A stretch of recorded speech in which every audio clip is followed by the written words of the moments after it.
S-Files interviews in association with Area 51. What's going on, all you S-File fiends? This go around, I went and abducted Kalua92 and decided it was time to get to know more about him and the projects he has going on in the Skater XL community. Kalua, how's it going, man? How's it going, man? I appreciate you having me on here. It's an honor. I've been watching interviews since you started, so it's a complete honor to have me on here. I appreciate it, man, because honestly, it's good to have you, and I'm down to get as many people interested in this as I can. So let's just jump right into this. What do you say? Yeah, I'm good, man. Let's get started. So do you skate in real life? Yes, I do. I've been skating for about probably 18 years, roughly, if not a little more. Oh, dang! All right. What got you started? Actually, my cousin, I came down from Georgia after my dad retired here, and I just met my family for the first time, and he brought his skateboard over to the house, and I just saw him for the first time, and I was like, what is this? I have to try it out. And then ever since then, man, I just been doing it. Love it. Yeah, I'm the same way. I mean, I've kind of quit skating for a while just because of injuries and stuff, but I've never lost that passion for it. I've never lost the drive to kind of stay into the community and everything. So it's cool to see that just people are still out there ripping it. What's one thing that you're grateful for that skateboarding has like taught you, or kind of, like a lesson you can take through your life because of skateboarding?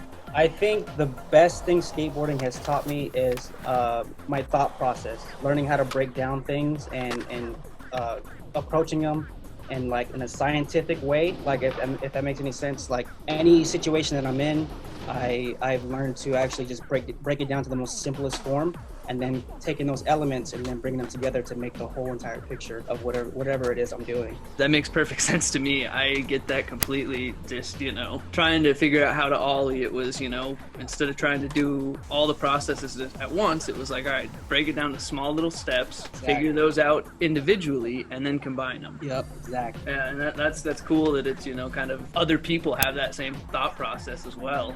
Yeah, I think it's honestly a universal thing when it comes to skateboarding in general. I'm not going to say other disciplines don't have that effect on people, but when it comes to skateboarding, I feel like we kind of all have that learning aspect of like breaking things down in order to get something that we want to get. You know what I mean? Mm-hmm, for sure. And like the cool part about skating too is it's not only like once you learn how to ollie, everything else opens up to you, but you still have to be able to, break down the kickflip and break down the shove it and, break all those down in order to even try a varial flip. Exactly. Man, it's all a science. Every trick is its own thing, and if you approach it as such, then you'll have a better time to understand each individual trick as you're trying to do them and trying to learn. You know what I mean? Mm-hmm. For sure. What skate companies do you ride for?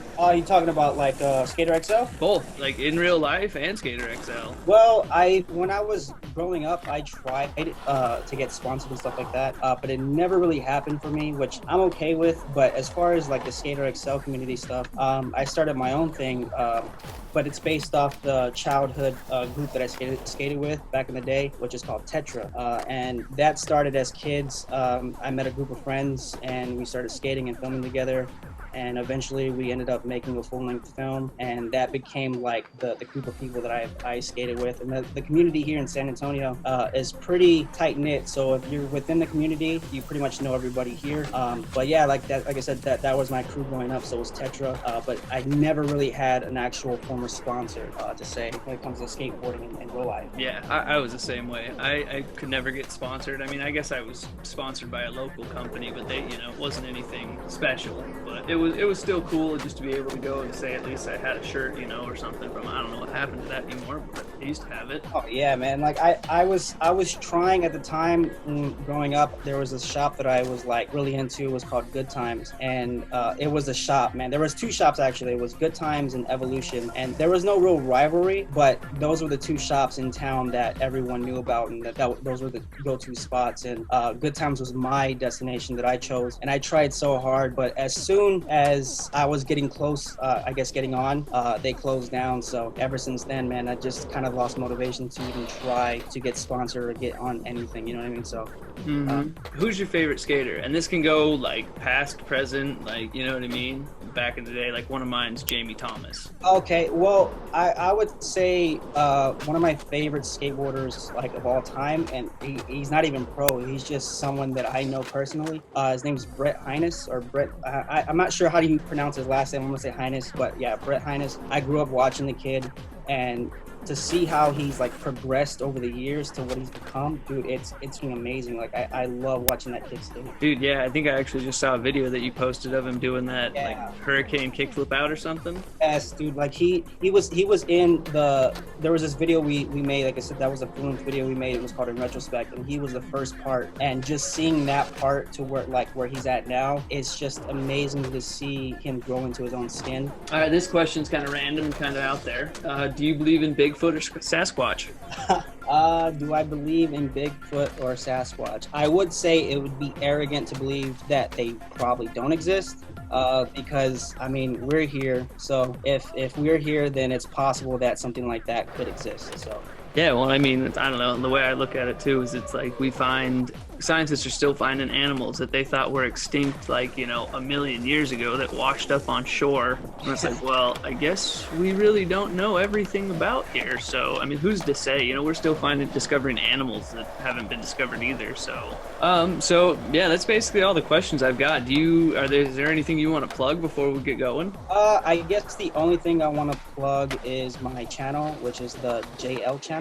It's basically a hub for all my creative outlets. It's on YouTube, the JL channel, THEJL space channel. Hey, Kalua, I appreciate your time, man. And yeah, like I hope the best for you and your channel. And I'm always going to be, you know, sharing it and plugging it whenever I can. So I appreciate the time. Thanks, man. I appreciate you. Thank you so much for doing this interview. I'll be sharing all your stuff in the near future, man. Thank you so much. I'm happy. We gotta bounce so we don't get raided by the government. If you have any questions about interviews or getting interviewed, just DM us at _S_files_interviews on Instagram.